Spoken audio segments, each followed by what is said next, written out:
Welcome to our Historical Events channel. Let's get in, and don't forget to subscribe. 1888, two ranchers named Richard Wetherill and Charlie Mason were searching for stray cattle in the canyons of southwestern Colorado when they reached the rim of a mesa and looked down. What they saw stopped them. Built into the cliff face below them, sheltered beneath a massive overhang, was a city of stone. Hundreds of rooms, towers, plazas, ceremonial chambers built into the rock. It was untouched, undisturbed, perfectly preserved by the dry desert air. They had found Cliff Palace, the largest cliff dwelling in North America, the abandoned capital of a civilization that had vanished 600 years earlier. The Ancestral Puebloans, sometimes called the Anasazi, occupied the Four Corners region of the American Southwest for over 1,000 years. At their peak, between roughly 900 and 1200 CE, they built some of the most spectacular architecture in pre-Columbian North America. Chaco Canyon in New Mexico contained great houses with hundreds of rooms, multi-story buildings with walls aligned to astronomical phenomena, ceremonial roads that radiated outward in straight lines for hundreds of kilometers. Mesa Verde in Colorado housed thousands of people in cliff dwellings tucked into the alcoves of sandstone canyons. The civilization developed sophisticated dryland agriculture, complex trade networks, and a religious tradition that survives today in the Pueblo peoples of New Mexico and Arizona, who are the direct descendants of the Anasazi. But here's where the nightmare begins. Around 1280 CE, the Ancestral Puebloans began abandoning their cliff dwellings. The exodus was rapid. Within perhaps a single generation, the great houses of Chaco Canyon were empty. The cliff palaces of Mesa Verde were vacated.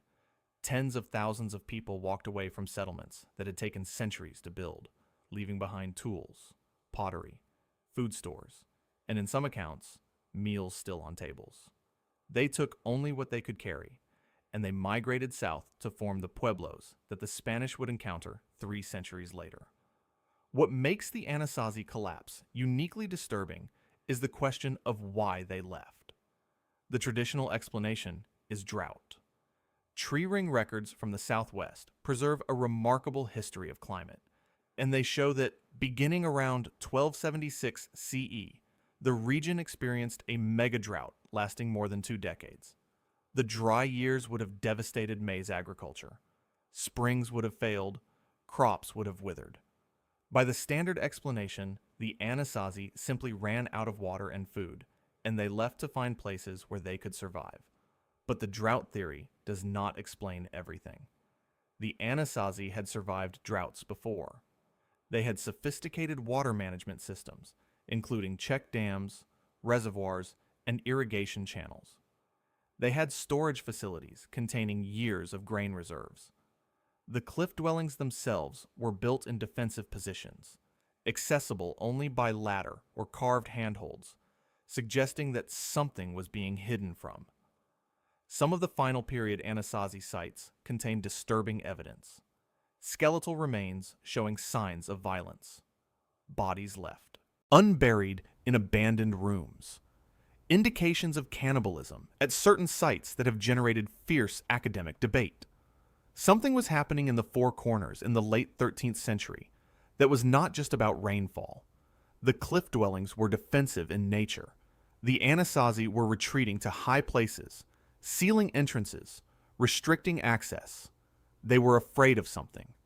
And then, suddenly, even those defensive positions were abandoned, and the entire population of the Four Corners region migrated south. The Pueblo peoples themselves preserve oral traditions about the migration.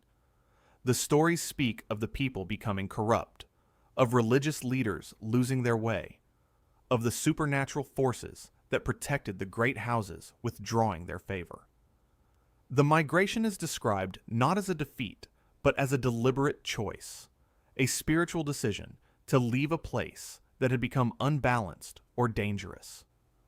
Whatever happened in those final decades at Chaco and Mesa Verde, the descendants of the people who lived there remember it as something they had to escape. The most haunting aspect of the Anasazi collapse is the meals on the tables. Some of the cliff dwellings at Mesa Verde, when first entered by archaeologists in the late 19th century, contained evidence that suggested very rapid abandonment. Pots still containing food, tools still in working position, personal possessions left behind that should have been carried away. The people who had lived there did not pack carefully.